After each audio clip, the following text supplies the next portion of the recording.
Universitas Diponegoro atau disingkat Undip adalah perguruan tinggi di Indonesia yang berlokasi di Semarang, Jawa Tengah. Undip didirikan pada tahun 1956 sebagai perguruan tinggi swasta dan baru mendapat status sebagai perguruan tinggi negeri pada tahun 1961. Kampus utama Undip terletak di Tembalang dengan memiliki 11 fakultas dan 1 sekolah vokasi, sedangkan kampus lainnya berada di peleburan. Sebagai wujud dari pengabdian kepada masyarakat, Universitas Diponegoro mengadakan kuliah kerja nyata tiap tahunnya. Kuliah kerja nyata merupakan salah satu mata kuliah wajib Universitas Diponegoro yang harus diselesaikan sebagai syarat kelulusan. Pada tahun 2021 ini, Undip kembali melakukan kegiatan kuliah kerja nyata pulang kampung di daerah masing-masing peserta KKN Tim 2 periode 2021 dikarenakan pandemi COVID-19 yang belum berakhir. KKN pulang kampung Tim 2 periode 2021 ini diselenggarakan selama 43 hari, terhitung sejak 30 Juni hingga 11 Agustus 2021 dengan mengusung tema Sinergi Perguruan Tinggi dengan Masyarakat di Masa Pandemi COVID-19 berbasis pada Pembangunan Berkelanjutan atau SDGs melalui kegiatan kuliah kerja nyata. KKN Tim 2 periode 2021 ini diikuti oleh 4.380 mahasiswa dari 11 fakultas yang diterjunkan di Indonesia dalam 28 provinsi, mulai dari Aceh sampai Papua Barat, yang terbagi dalam 170 kabupaten atau kota. Kami mahasiswa Universitas Diponegoro dari berbagai fakultas dan jurusan telah melaksanakan kegiatan KKN di Desa Kendal Doyong. Desa Kendal Doyong adalah salah satu desa di Kecamatan Wonosalam, Kabupaten Demak. Desa Kendal Doyong terletak pada ketinggian 4,5 mdpl dengan jarak kurang lebih 5 km dari pusat kota Kabupaten Demak serta kurang lebih 4 km dari pusat pemerintahan Kecamatan Wonosalam. Desa Kendal Doyong terdapat 4 RW dan 28 RT dengan luas wilayah desa sebesar 399,25 km persegi. Desa Kendal Doyong terbagi menjadi 3 dukuh, yaitu Dukuh Karangsambung, Belambangan, dan Kendal Doyong. Desa Kendal Doyong merupakan desa yang memiliki tanah yang subur, yang apabila dikelola dengan baik akan membawa kemakmuran bagi masyarakatnya. Mayoritas warga desa Kendal Doyong bermata pencaharian sebagai petani. Tak heran jika lahan di desa ini banyak dimanfaatkan sebagai area persawahan. Salah satu komoditas unggulan dari desa ini adalah jambu merah delima, yang mana hampir setiap rumah di desa ini memiliki pohon jambu merah delima.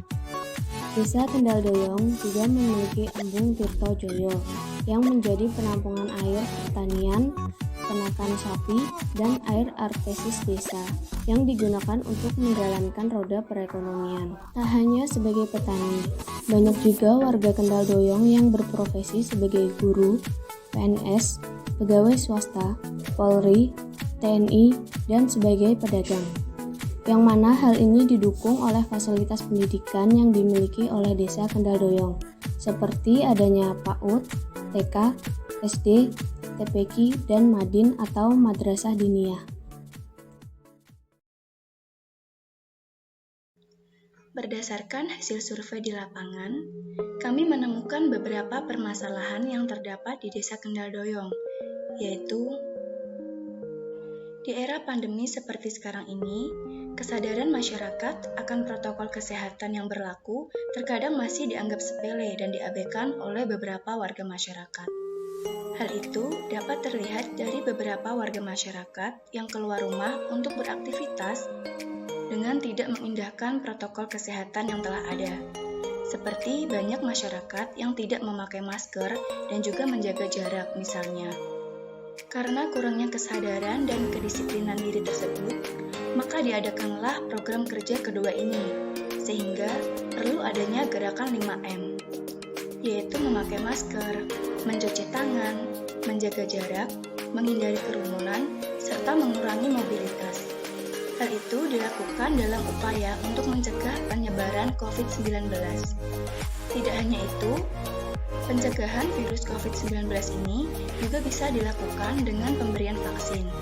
Tetapi, tidak semua orang itu mau melakukan vaksin, sehingga di sini perlu diberikan penyuluhan tentang sosialisasi pentingnya melakukan vaksinasi COVID-19.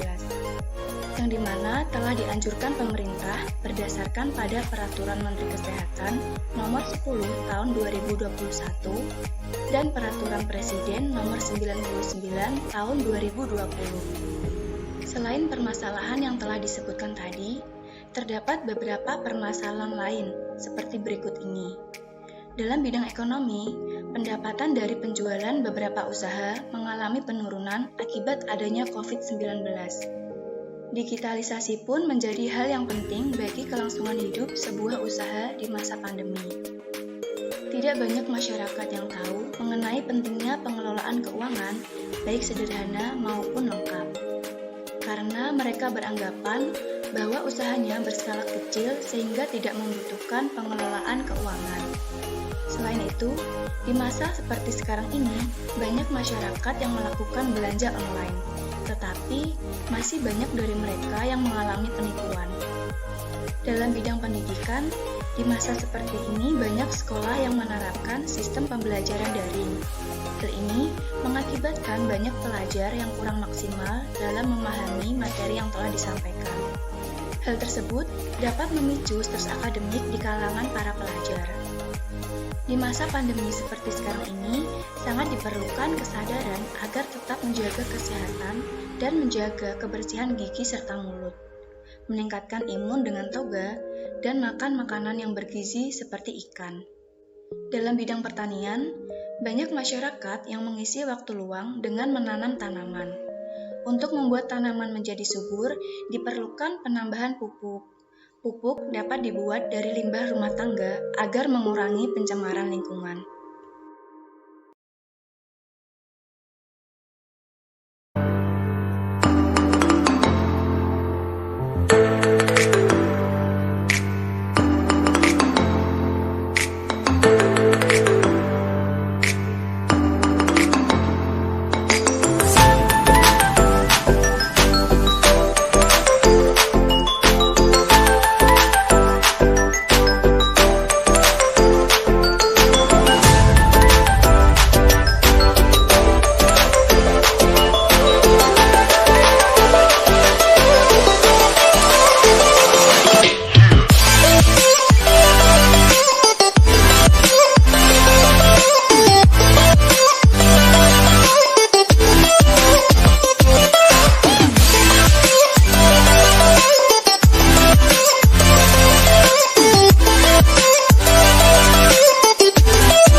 alhamdulillah, sumala qaula wala quwata illa billah. Selamat adik-adik mahasiswa Universitas Diponegoro yang saya banggakan dan saya cintai. Mari kita bersama-sama mengucapkan syukur alhamdulillah pada hari ini kita mengadakan audiensi dalam rangka perpisahan pada tanggal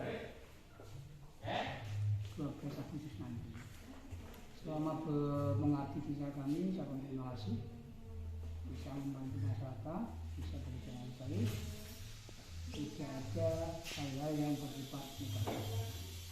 Harapan kami mulai dari tanggal 30 Juni sampai tanggal 20 Juni semuanya berjalan dengan baik. Dari 9 mahasiswa masuk 8 fakultas. Sampaikan pada fakultas, salam dari kami. Semoga semuanya dalam keadaan sehat, dalam keadaan selamat, dan kita fokus menjaga wilayah kampus Universitas Diponegoro. Yang berikutnya, saya juga terima kasih bisa berbagi segala hal terkait dengan pembangunan, kemudian baik yang bersifat nasionalis dan yang bersifat nasionalis yang bersifat kawasan Nusantara, tangan dengan juga negeri. Ejis karena dengan ikut membantu pelaksanaan kegiatan kami. Mudah-mudahan nanti keluar dari kampus menjadi masyarakat, menjadi manusia yang berguna untuk diri, keluarga, bangsa, dan negara. Yang selanjutnya atas nama Pak kita, sekali lagi kalau ada hal yang tidak berkenan untuk adik-adik, saya juga saya beberapa semacam sendiri teman-teman atau masalah baik. Sampaikan salam hormat saya, salam takdim saya kepada seluruh jajaran akademisi Universitas Diponegoro. Yang tidak kalah pentingnya, sampaikan salam dari kami kepada keluarga Bapak Ibu, sehingga kita semuanya dalam kondisi yang sehat, bersih, panjang umur, dan selalu mengedepankan etika kehidupan. Terima kasih atas perhatian. Mohon maaf atas kekurangan. Assalamualaikum warahmatullahi wabarakatuh.